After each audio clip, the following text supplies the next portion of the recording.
Apa kabar kawan-kawan? Assalamualaikum warahmatullahi wabarakatuh. Ketemu lagi bersamaku Danis Irsyad Gunawan. Jadi kawan-kawan, di pertemuan kali ini aku akan membahas sebuah materi sekolah atau materi pembelajaran yang mengenai tentang sistem pemerintahan, yaitu demokrasi. Sebenarnya aku buat video ini untuk memenuhi permintaan dari ibu dosenku. Dia menyuruhku untuk membuat video tentang materi yang sudah pernah dipelajari. Udahlah, daripada kita panjang sana sini kan, lebih baik kita mempersingkat waktu. Tapi sebelum itu jangan lupa ya, like, comment, and subscribe. Oke kawan-kawan?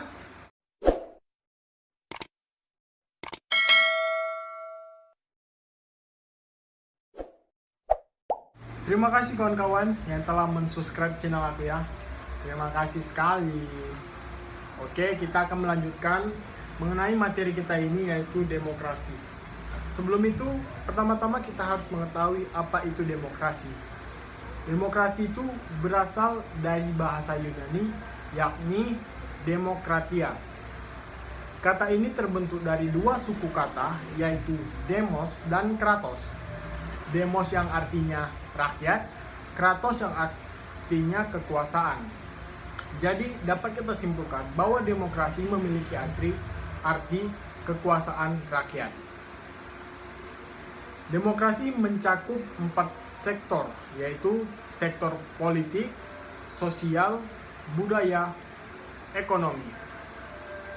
Banyak para ahli yang telah mendefinisikan apa itu demokrasi. Saya akan membacakan beberapa pendapat para ahli mengenai pengertian dari demokrasi. Oke, yang pertama itu ada Abraham Lincoln. Dia mengatakan bahwa demokrasi adalah sistem pemerintahan yang diselenggarakan dari rakyat, oleh rakyat, dan untuk rakyat.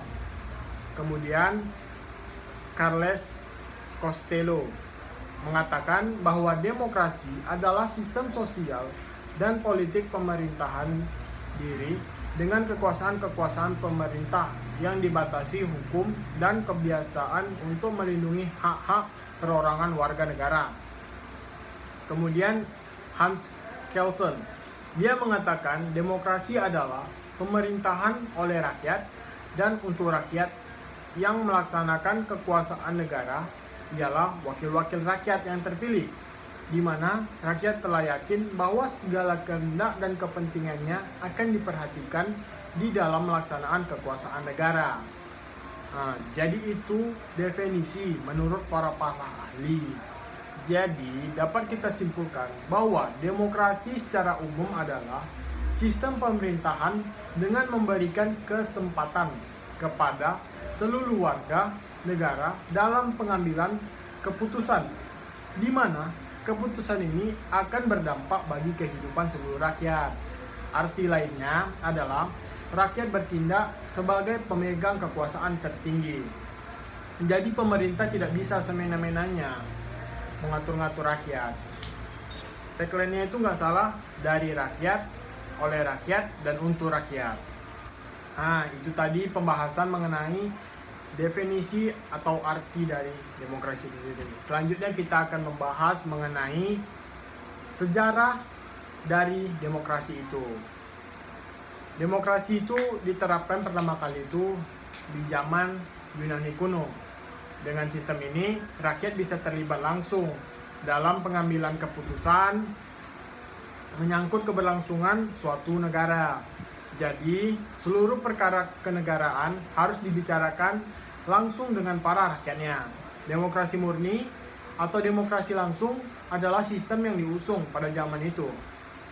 Dengan cakupan wilayah yang sangat luas dan jumlah penduduk yang sangat banyak, sistem tersebut tidak relevan untuk diterapkan, sehingga rakyat tidak mungkin lagi secara langsung terlibat dalam setiap keputusan pemerintah.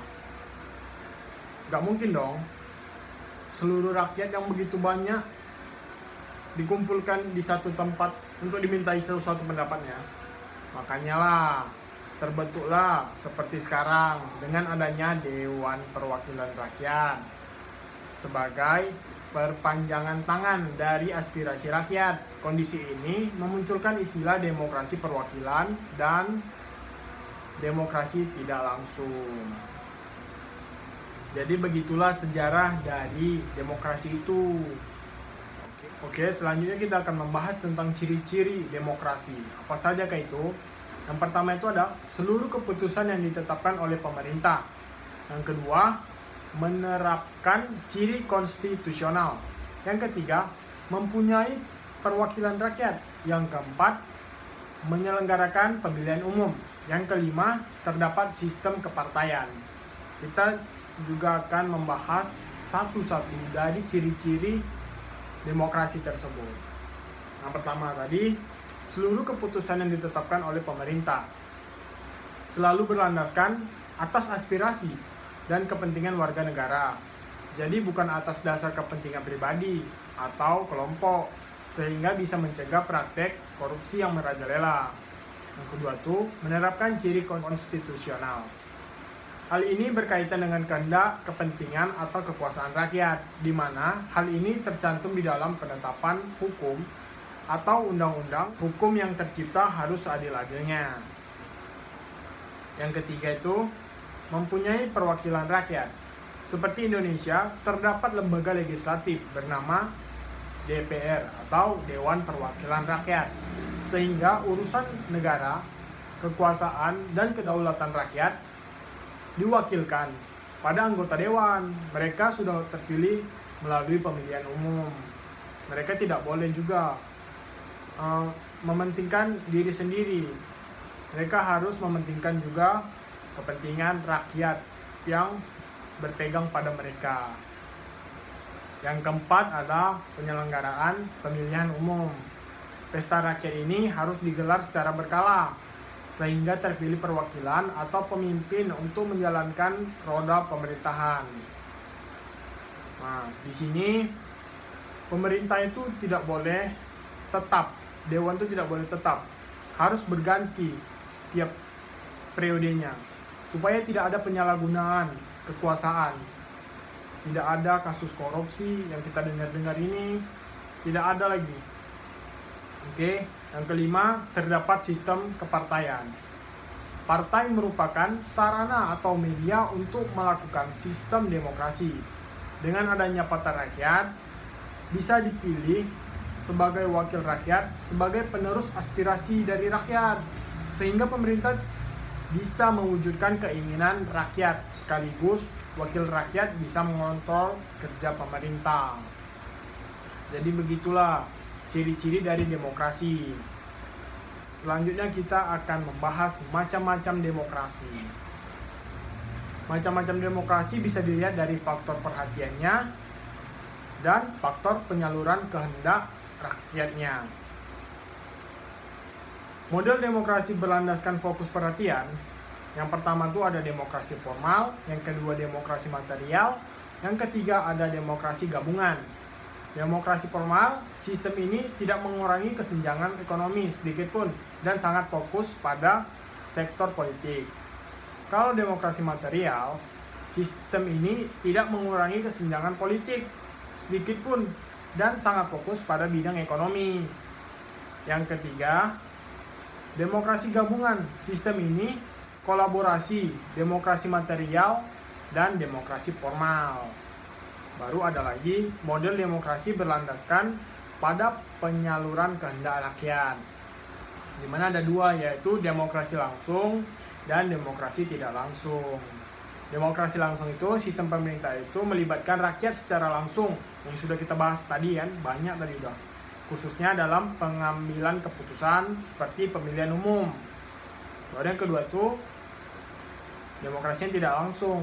Sistem pemerintahan ini tidak melibatkan warga negaranya secara langsung di setiap pengambilan keputusan. Sebagai contoh, keputusan yang dirumuskan dan ditetapkan oleh wakil rakyat DPR, DPD, dan DPRD. Itu saja sih macam-macam dari demokrasi. Jadi ada contoh negara demokrasi yang menganut sistem demokrasi ini. Yang pertama itu jelaslah sudah negara kita sendiri, Indonesia, kita sudah lama telah menganut sistem pemerintahan demokrasi. Ada juga India, Amerika Serikat, Brazil, Pakistan, Nigeria, dan lain-lain.